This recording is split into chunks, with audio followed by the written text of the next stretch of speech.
Good morning Odisha. आज हूँ नवेम्बर 5 तारिख।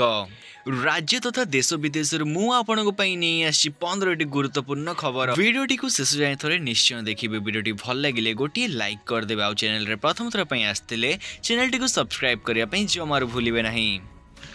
चलतु नजर पकेबा आज प्रथम खबर उपरे। नुआपड़ा उपनिर्वाचन द्वितीय पर्यायर प्रचार आरंभ हो जाइछि। बीजेडी सुप्रीमो नवीन पट्टनायक आज कोमनार शक्ति प्रदर्शन करिसेंती। चलित सप्ताह अर्थात 7 रे पुणी नवीन नुआपड़ा शक्ति प्रदर्शन कार्यक्रम रही। अपरपक्षे शेष 2 दिन में मुख्यमंत्री मोहन चरण माझी हाई वोल्टेज प्रचार पर सजबाज होउछंती। नवीन कथा और जन समावेश कड़ा जवाब देवा बीजेपी लक्ष्य रखिछि। चलतु नजर पकेबा परवर्ती खबर उपरे। राजधानी भुवनेश्वर सौंदर्यकरण अभियान एक अंश भाव स्मार्ट जनपथर मध्य भाग में स्थापित बाउंस बेरिकेड गुड़िक खराब हेबा एवं एने जनसाधारण समालोचना पर यह बदल में स्टील ग्रिल लगा स्मार्ट सिटी प्रकल्प कार्यकारी करुवा Bhubaneswar smart city limited steel grill 58 lakh टंका मंजूरी करिछि। तो चलतु एवं नजर पकेबा परवर्ती खबर उपरे। Hinduja group chairman Gopichand P Hinduja परलोक। लंडन रे एक हॉस्पिटल रे तांकर मृत्यु होइतिबा जणा पड़िछि। मृत्यु बेलकु तांको 85 वर्ष होइतिबा जणा पड़िछि। दीर्घ दिनरु असुस्थ होई हॉस्पिटल रे चिकित्सित हेउथिले। तो चलतु एवं नजर पकेबा परवर्ती खबर उपरे। किछि दिन हबो सुना दर एते परिमाण रे बढ़िबारे लागितिला जे चिंतारे पड़ि जाइतिली ग्राहक। एमितिरे एबे पाखी आसिलानी विवाह ऋतु।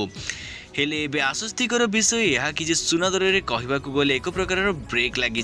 कारण विवाह ऋतु पूर्वर दिन को दिन कमी कमी जाउछि सुना रेट। दिल्ली रे 24 कैरेट सुनार मूल्य अच्छी 1,22,510 टंका। 22 कैरेट मूल्य अच्छी 1,12,400 टंका। परवर्ती खबर। कार्तिक पूर्णिमा अवसर में यात्री मान सुविधा पूर्वतट रेलपथ द्वारा ब्रह्मपुर और पुरी मध्य विशेष पैसेंजर ट्रेन चलाचल करा जाउछि। एही विशेष ट्रेन गुड़िक यात्री मान कार्तिक पूर्णिमा हविष्य उत्सव समय सुविधाजनक सहायक हेबो। परवर्ती खबर। प्रार्थी चोरी मंतव्य पर जवाब रखी बीजेपी। सोशल मीडिया नवीन को काउंटर कले उपमुख्यमंत्री प्रभाती परिडा। मिशन शक्तिर महिला सह विश्वासघातकता होइछि। 24 वर्षर विश्वासघातर जवाब सुभद्रा भौणी माने देबे। नुआपड़ा निर्वाचनी जवाब देबे सुभद्रा भौणी बोली निजे एक्स हैंडल रे उल्लेख करिसेंती उपमुख्यमंत्री प्रभाती परिडा। चलतु वर्तमान देखिना खेल खबर। चलित रणजी ट्रॉफी रे मध्य ओडिशा क्रिकेट टीम रो प्रदर्शन रे से भली सुधार देखा मिलनी। घरोई परिवेश रे ओडिशा इनिंग्स 50 रन रे आंध्र प्रदेश निकट पराजित होईछि। आंध्र प्रदेश प्रथम बैटिंग कर 7 विकेट विनिमय रे 475 रन करिबा परे इनिंग्स घोषणा करिथिला। ओडिशा प्रथम इनिंग्स रे 151 रन करी ऑल आउट हेबा सह फॉलो ऑन होइथिला। तो आसंतु एबे नजर पकेबा परवर्ती खबर उपरे। सारा देश में लक्ष लक्ष सरकारी कर्मचारी पुराना पेंशन योजना पुनः स्थापन पाई दीर्घ दिन धरी दाबी करि आसुचंती। हेले केंद्र सरकार सदोत्तम आभिमुख्य एही आशा को शेष करुथिबा परि मने होउछि। सरकार स्पष्ट करिसेंती जे ओपीएस जुग आउ रहिबो नाही, किंतु नूतन पेंशन योजना एवं एकीकृत पेंशन योजना आगो को बढ़िवार योजना रहिछि। 21 वर्ष पर कर्मचारी चाहिदा वृद्धि पाइबा मध्य केंद्र सरकार एक नूतन यूपीएस योजना कार्यकारी करिसेंती, जहाँ एनपीएस एवं ओपीएस उभयर वैशिष्ट्य गुड़ी को मिश्रण करिथाए, जहाँ एप्रिल 1 तारिख 2025 रु लागू हेबो। तो चलतु नजर पकेबा परवर्ती खबर उपरे। आज बंद रहिबो बैंक। जदि आपण नवेम्बर 5 तारिख रे बैंक जीवाकू योजना करूछंती तेबे एही खबर आपणको पई बहुत गुरुत्वपूर्ण।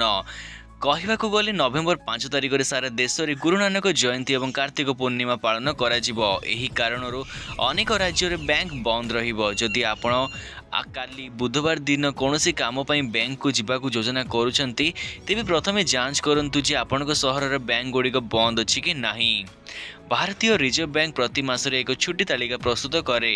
एही मास रे छुट्टी दिन गुड़िक आज गुरु नानक जयंती छुट्टी मध्य अंतर्भुक्त। यही छुट्टी दिन गुड़िक व्यतीत प्रति मास द्वितीय और चतुर्थ शनिवार मध्य बैंक गुड़िक बंद रही थाए। तो आज एतिकी अधिक खबर पाई आम चैनल टी सब्सक्राइब निश्चय करने।